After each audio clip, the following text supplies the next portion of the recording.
Si nos preguntamos cómo es Dios, este tema es fundamental, la Trinidad. Y tal vez el tema más difícil de todo este módulo que vamos a estar viendo. Pero primero quisiera empezar con esta imagen. A ver, ¿quién se anima a describírmela? Bien, a ver, Pablo. Parecería que es un niño, podría ser el hijo pidiéndole algo a un padre, a su padre y no sé, nada más. Bien, mucha imaginación tiene Pablo, porque no hay nada que nos indique que es el padre, pero bien. A ver, Gennaro, ¿qué ves? Puede ser un que está escribiendo. Alguien que está escribiendo, Sí, pareciera, ¿no? Porque sí, tiene un libro, sí, tiene un una pluma pluma, sí. Y un niño, ¿no? y un ¿Qué sé? niño. Bien, todos vemos un niño. Ahora sí. A ver, Escribiendo un poema para la madre. si hablamos de imaginación, le gana a todos. Bien, a ver, de este lado. ¿Qué vemos en esta imagen? Los chicos más jovencitos, están por allá. Bien, ahora les voy a ir a preguntar. ¿Qué vemos en esta imagen? Un hombre y un niño. Bueno, me son muy... Quiero más la imaginación de allá. Bien, tenemos un niño, ¿cierto? ¿Está señalando algo el niño o no? Quiero que los jóvenes me digan qué está señalando. Efraín. Al piso. ¿El piso? ¿Y qué hay en el piso? ¿Se llega a ver? ¿Una canasta? No, no sé entonces. ¿Qué hay en el piso? ¿Quién sabe qué hay en el piso? Hay un pozo, hay un pozo. Hay un niño con un pozo y un hombre que está escribiendo o leyendo. Bien. ¿A qué nos remite esta imagen? Que es un museo, un cuadro que está en el Museo del Prado, en Madrid, que data del siglo XVIII. Y es una imagen, una escena que fue muy representada a lo largo de toda la Edad Media y de la Edad Moderna. Nos habla de una tradición medieval respecto a algo, a una leyenda que nunca ocurrió, pero que circulaba en el cristianismo medieval. Y que decía que un día Agustín, un pensador cristiano del siglo IV y V, iba caminando por la playa tratando de entender el misterio de la Trinidad. Y no le entraba a la cabeza cómo es que Dios es uno y tres a la vez. Y de repente se encuentra con un niño frente a un pozo y tenía un baldecito en el cual iba a buscar agua al mar y la traía al pozo. Iba a buscar agua al mar y la traía al pozo. ¿Vieron? Los chicos hacen eso en la playa. Iba a buscar agua al mar y la trae en el pozo. Y Agustín le pregunta, ¿qué estás haciendo? Le dice al niño. Y dice, quiero meter todo el agua del mar en este pocito. Y Agustín le dice, pero eso es imposible. Y la respuesta del niño llamativa, le dice, lo que vos estás tratando de hacer al entender la Trinidad también, porque querés meter la inmensidad de Dios en tu mente finita y pequeña. Bueno, esto nunca ocurrió, pero es una imagen que refleja bastante bien la complejidad del tema que vamos a estar viendo hoy, la Trinidad. Algo que podemos enunciar, algo que podemos nombrar, algo que podemos definir en base a lo que la Biblia dice, pero que nunca vamos a entender cabalmente. Entonces, ¿por qué estudiar la Trinidad? Bueno, yo diría porque si no tenemos, ahí en la punta le puse algunos argumentos de por qué estudiar la Trinidad, pero si no tenemos la Trinidad fundamentalmente no tenemos el Evangelio. Porque es central al mensaje del Evangelio y al mensaje de salvación entender que Dios es Padre, el Hijo es Padre y el Espíritu Santo es Padre. Nos dice la Biblia textualmente que Dios Padre está reconciliando consigo al mundo. La salvación y el Evangelio nos hablan de relacionarnos con Dios Padre por medio de Dios el Hijo y de su obra redentora en la cruz, sustituyéndonos, muriendo por nuestros pecados. Y dice además que nos da el Espíritu Santo como garantía y que mora en nosotros y que Él es las arras, la garantía de nuestra salvación, ¿verdad? Entonces, la Trinidad es una doctrina fundamental en el cristianismo. Es una creencia que ha definido la ortodoxia de la heterodoxia cristiana por los siglos. Aquellos que creen en la Trinidad pueden llamarse cristianos. Aquellos que no creen en la Trinidad no pueden llamarse a sí mismos cristianos. ¿Y qué significa la Trinidad? Bueno, lo primero que tenemos que decir es que es un término que no está en la Biblia. Llamativamente, la Biblia jamás van a encontrar que diga la palabra Trinidad, sino que es una palabra inferida por los cristianos posteriormente, pero que define una realidad que está presente en la Biblia, que ya la vamos a ver. ¿Y cuál es esta realidad?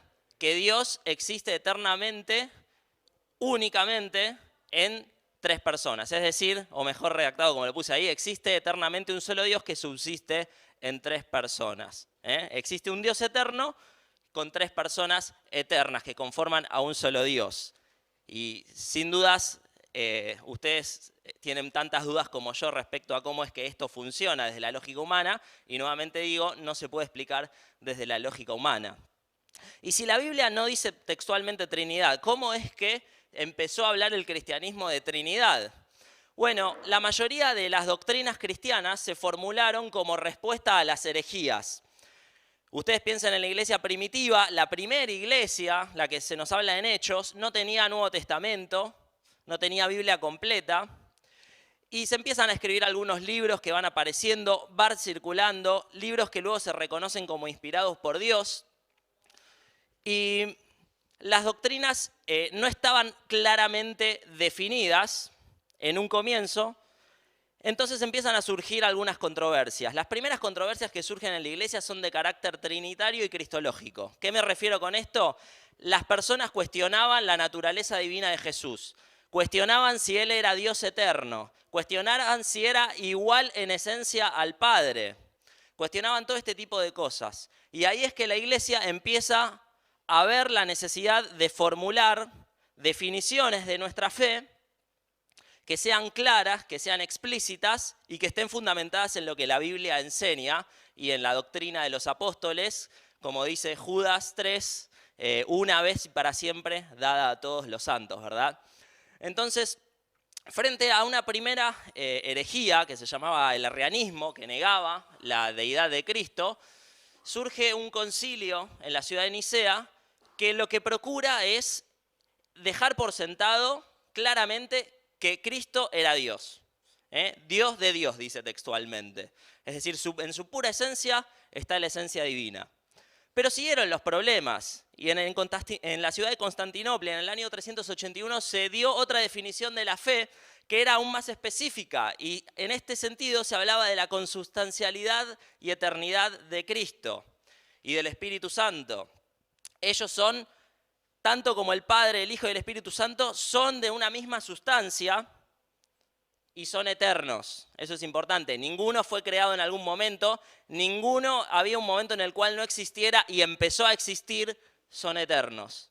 Pero los problemas siguieron, y en el año 451 en la ciudad de Calcedonia hubo otra reunión de obispos cristianos en donde se estableció la doble naturaleza de Cristo, que está enseñada en la Biblia. Ellos no inventaron estas cosas. Ellos dejaban por explícito una definición que reunía la enseñanza bíblica respecto a estos temas.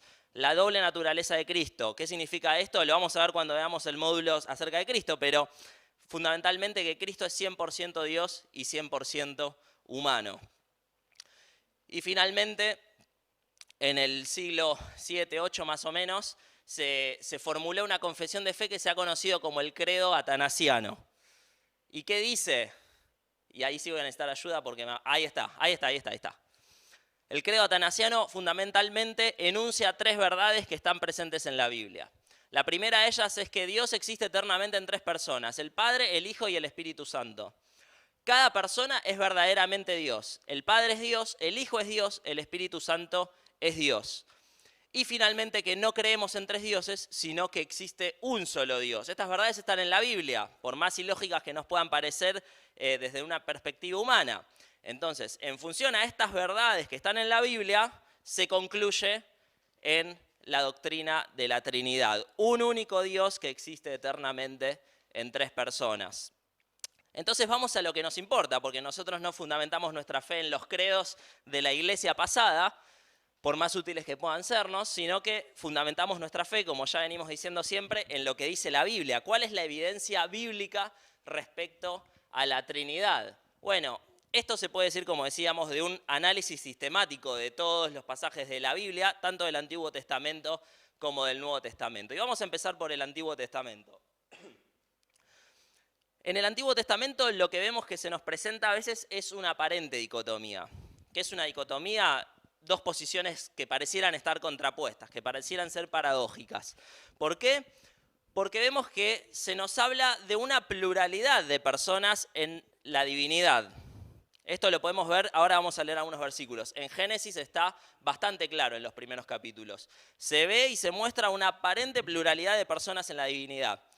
Pero se nos afirma constantemente en el Antiguo Testamento que Dios es uno. Oye Israel, Jehová uno es, ¿verdad? Dice allí Deuteronomio. Entonces, ¿cómo funcionan estas dos cosas juntas?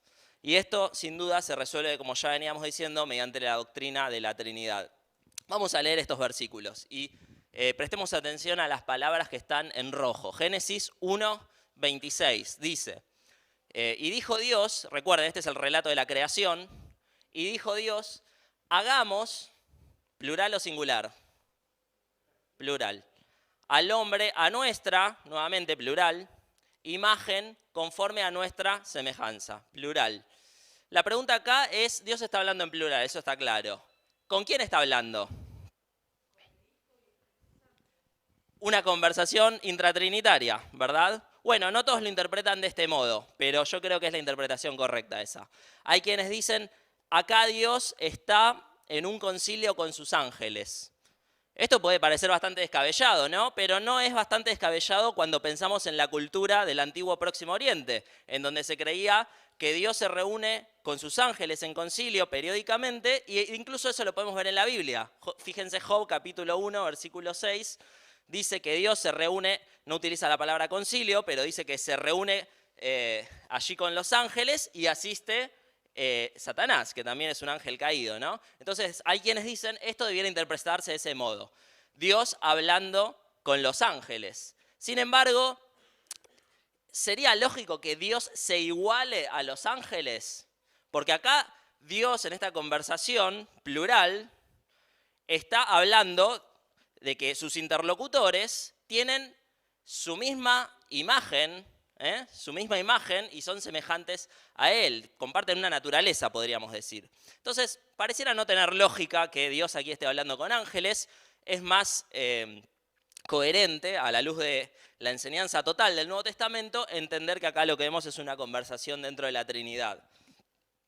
Génesis capítulo 3, versículo 22, vamos a ver algo parecido, dice, y dijo Jehová a Dios, he aquí el hombre ha llegado a ser como uno de nosotros, esto ocurre después de la caída, dice, conociendo el bien y el mal. Nuevamente, ¿con quién está hablando Dios? Está hablando en plural. Y nuevamente, creo que no puede tratarse de un concilio celestial con los seres angélicos, porque Dios no puede igualarse en naturaleza a los seres angélicos. La Biblia nos presenta a Dios como un ser que no tiene parangón, no tiene comparación, único en naturaleza, y esa opción no me parece viable. Génesis capítulo 11, versículos 7 al 8 dice, este relato es el de Babel, ¿verdad? La torre de Babel. Y lo que ocurre, para los que no conocen la historia, los hombres construyen una torre ensoberbecidos, no sé si existe esa palabra, pero en su soberbia querían llegar al cielo, querían hacerse como dioses, ¿verdad? Estaban muy seguros de sí mismos, de su tecnología de aquella época, se nos dice ahí mismo que acababan de inventar el ladrillo. Y entonces a Dios no le gusta esto que están haciendo, Él les había mandado que se dispersen por la tierra y ellos estaban todos juntos ahí, creyéndose que eran la gran cosa. Y entonces dice, ahora pues descendamos y confundamos. Noten esto, este versículo me parece muy interesante. Están en plural los verbos. Descendamos y confundamos. Allí su lengua para que ninguno entienda el habla de su compañero. Y fíjense ahora, la planificación fue en plural, ¿no? ¿Y qué pasó después? Así los esparció Jehová desde allí sobre la faz de toda la tierra y dejaron de edificar la ciudad. Fíjense, la ejecución del plan es en singular. Dice, así los esparció Jehová. Recuerden, Jehová es una forma de referirse a Dios, es el nombre propio que en el Antiguo Testamento se le suele dar a Dios. Y vemos cómo aquella acción que fue planificada en plural es ejecutada simplemente por Dios. ¿Quiénes están hablando allí cuando se dice descendamos y confundamos? Nuevamente, tiene que tratarse en este caso sí o sí de una conversación intratrinitaria, porque vemos que la ejecución no fue realizada por Dios y sus ángeles. No puede tratarse de un concilio celestial. Sí o sí tiene que ser una conversación intratrinitaria porque es Jehová quien ejecutó la acción, quien esparció allí sobre toda la tierra a los hombres. Bien, vamos al Nuevo Testamento. Hay más pasajes que anoté en el apunte, pero ya son casi las 12 y no los vamos a leer, después cualquier cosa los repasan. En el Nuevo Testamento hay mayor cantidad de referencias a la Trinidad. Esto desde ya, entendemos fundamentalmente la Trinidad por lo que el Nuevo Testamento nos enseña, y luego de leer el Nuevo Testamento podemos entender esta doctrina en el Antiguo Testamento. Y hay pasajes, varios pasajes, que se podrían identificar en tres categorías. Primero, hay pasajes que nos hablan de que en Dios subsisten tres personas distintas entre sí. ¿A qué me refiero? Que las tres personas no son una sola persona, son tres personas. Así como en ese banco está Osvaldo, Adolfo y Ariel, y no estoy diciendo que ellos sean la Trinidad, Osvaldo, Adolfo y Ariel, tres personas distintas, cada uno con su individualidad. Bueno, lo mismo ocurre en la Trinidad. Obviamente todas las analogías son inútiles a la hora de hablar de la Trinidad, y se termina siempre incurriendo, cuando se usa una analogía física para hablar de la Trinidad, se termina incurriendo en una herejía. Porque se habla, por ejemplo, y se usa muchas veces el ejemplo del agua para definir a la Trinidad, ¿verdad? Que el agua puede ser líquida, puede ser sólida o puede ser gaseosa. Pero eso es el mismo agua o la misma agua. Que si yo la pongo en el freezer se va a hacer un hielo, y que si la pongo en la pava, esa misma agua se va a hacer vapor. Acá estamos hablando de tres personas distintas. Estamos hablando de tres personas distintas. Bien, entonces, en primer lugar, pasajes que nos hablan de la individualidad o la diferenciación de las tres personas divinas.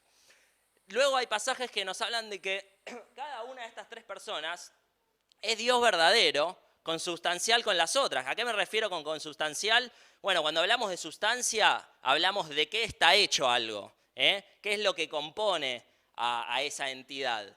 Bueno, las tres son iguales en sustancia, en esencia. En otras palabras, recuerden cuando hablamos de los atributos de Dios, que son aquellas cualidades, Adolfo me dijo, decí virtudes, es muy linda palabra, aquellas virtudes que definen cómo es Dios. Bueno, las tres personas de la Divina tienen esas mismas virtudes. Y finalmente hay pasajes que nos hablan de las tres personas son un solo y único Dios. Las tres personas son un solo y único Dios. Nuevamente, unicidad de Dios a pesar de la pluralidad de personas. Vamos a revisar algunos y quizás algunos los pasemos por alto, cualquier cosa están en el apunte. Primero, dijimos que la primera categoría es que en Dios subsisten tres personas distintas entre sí. Vemos en Mateo capítulo 28, versículo 19, lo siguiente, es la gran comisión. Jesús ya había resucitado y estaba ascendiendo al cielo y dice a sus discípulos: por tanto, id y haced discípulos a todas las naciones, bautizándolos en el nombre del Padre, del Hijo y del Espíritu Santo. Ahora, noten esto. Hay algo, no soy un especialista en gramática, pero a veces a mí cuando me corrigen algún trabajo que escribo o lo que sea, me dicen, vos tenés que tener coherencia numérica. Si yo le entrego esto a algún profesor, me va a decir, vos tenés que poner en los nombres, no podés poner en el nombre. Está mal gramaticalmente. Entonces, ¿por qué se escribe así? El nombre en singular, Padre, Hijo y Espíritu Santo. Porque es en el nombre de un solo Dios que está conformado por tres personas. Un solo Dios conformado por tres personas. Es un solo nombre, tres personas. Y no me miren con cara de que no entienden, ya sé que no entienden. No se puede entender, yo tampoco lo entiendo. En Dios subsisten tres personas distintas entre sí. Sigamos con esta idea. Juan capítulo 14, versículo 16 al 17, dice: y yo rogaré al Padre, Jesús quien está hablando, y yo rogaré al Padre y os dará otro consolador para que esté con vosotros para siempre, el Espíritu de verdad. Acá vemos a las tres personas de la Trinidad, ¿verdad? Jesús es quien está hablando, que se diferencia personalmente del Padre, No es la misma persona, claramente es otra persona. Está hablando de él en tercera persona. Y os dará a otro consolador. ¿Quién es? El Espíritu Santo, que acá se lo define como el Espíritu de verdad, que también es otra persona. No está hablando de sí mismo Jesús acá, está hablando en tercera persona. Entonces hay una diferenciación personal entre el Hijo, el Padre y el Espíritu Santo. Se distinguen las tres personas claramente. Vamos a la segunda sección de pasajes del Nuevo Testamento, en la que podemos ver cómo cada una de estas tres personas es Dios verdadero, es decir, son de la misma sustancia, Dios de Dios, como dice el credo de Nicea. El Padre, y acá no le vamos a leer ningún pasaje, ¿por qué? Porque está claro que cuando la Biblia habla de Dios, y en la mayoría de los casos se refiere al Padre, está hablando de Dios. O sea, no hay mucha más definición. ¿Dios es Dios? Y sí, es absurdo lo que estoy preguntando, ¿no? Dios es Dios. Entonces, no hay dudas, y nadie jamás en la historia del cristianismo puso en duda, dentro del cristianismo, ¿verdad? No estoy hablando acá de otras interpretaciones, ateísmo, agnosticismo, etcétera, pero dentro de los que entendemos que la Biblia es palabra de Dios y vemos que está escrito Dios, decimos a quién se refiere, a Dios, a un ser divino, ¿verdad? No hay duda de que Dios es Dios. Bien, pasemos entonces al Hijo. Y acá podemos leer algunos versículos y a ver si me ayudan. Acá me buscan Juan 1:1, acá me buscan Juan 20:28 y acá Romanos 9:5. Juan 1:1, a ver. En el principio el verbo, y el verbo era con Dios, y el verbo era Dios, dice. Bueno, yo también lo terminé diciendo sin leerlo. En el principio era el verbo, y el verbo era con Dios, y el verbo era Dios. ¿De quién está hablando ahí cuando dice el verbo? Queda bastante claro si leemos el capítulo entero. Está hablando de Jesús, está hablando del Señor Jesús, está hablando del Hijo, de la segunda persona de la divinidad. Y lo define como que en el principio ya existía. En el principio era el verbo, la traducción más literal sería ya existía el verbo. No comenzó a existir. Ahora fíjense, acá el comienzo de Juan es una alusión clarísima a qué otro pasaje de la Biblia. Génesis 1:1. En el principio creó Dios. No es casual que Juan ponga en el principio en Juan 1:1. Está haciendo una clara alusión intertextual a Génesis 1:1, aquel principio en el cual solo existía Dios y aún nada había sido creado del cosmos. En ese momento ya existía el verbo.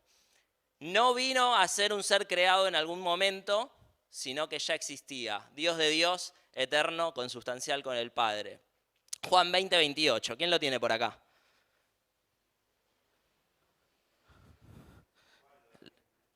¿Tenés, Juan? A ver. Entonces Tomás respondió y le dijo, Señor mío y Dios mío.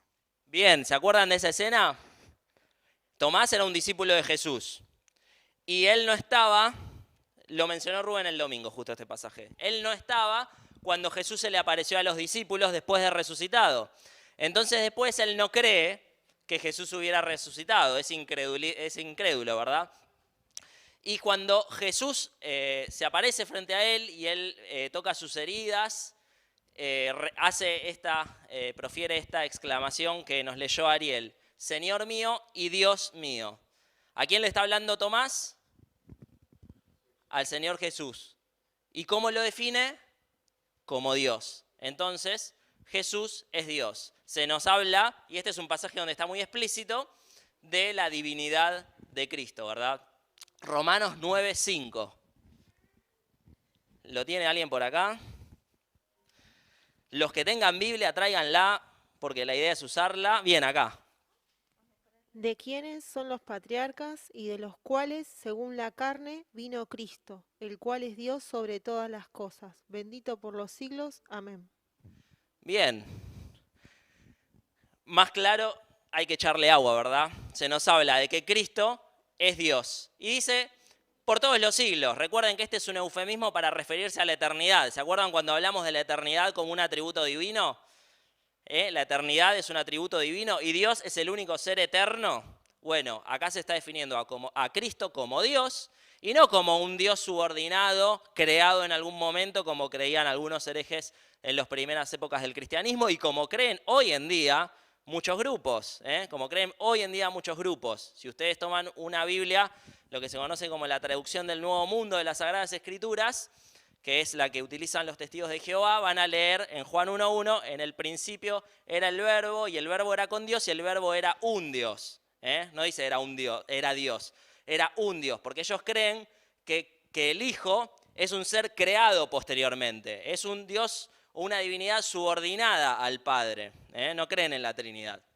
Entonces, se nos define en ese pasaje de Romanos 9:5 la eternidad de Cristo y su divinidad. ¿Y qué podemos decir respecto a la divinidad del Espíritu Santo? Y todos estos temas los vamos a ver más en profundidad porque va a haber un módulo sobre Cristo y un módulo sobre el Espíritu Santo. Podemos leer Hechos capítulo 5, versículo 3-4, o no lo vamos a leer por amor al tiempo, esa frase, amor al tiempo, ¿no? Frase rara.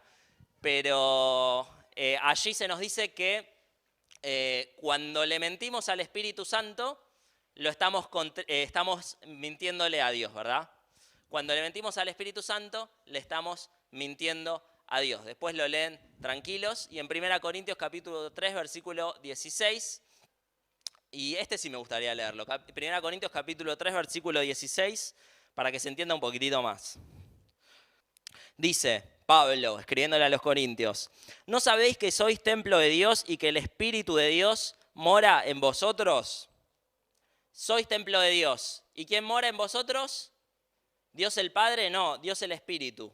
Lo iguala a Dios, porque está diciendo Dios mora en vos. ¿Y quién mora en vos? El Espíritu Santo. Luego, la lógica nos indica el Espíritu Santo es Dios. Divinidad del Padre, divinidad del Hijo, divinidad del Espíritu Santo. Hay más pasajes en el apunte, cualquier cosa después los leen tranquilos, pero creo que la idea se entiende bastante bien. 3 personas, dijimos, diferenciadas entre sí, las cuales son divinas, consubstanciales, con los mismos atributos y virtudes, pero las 3 son un solo y único Dios.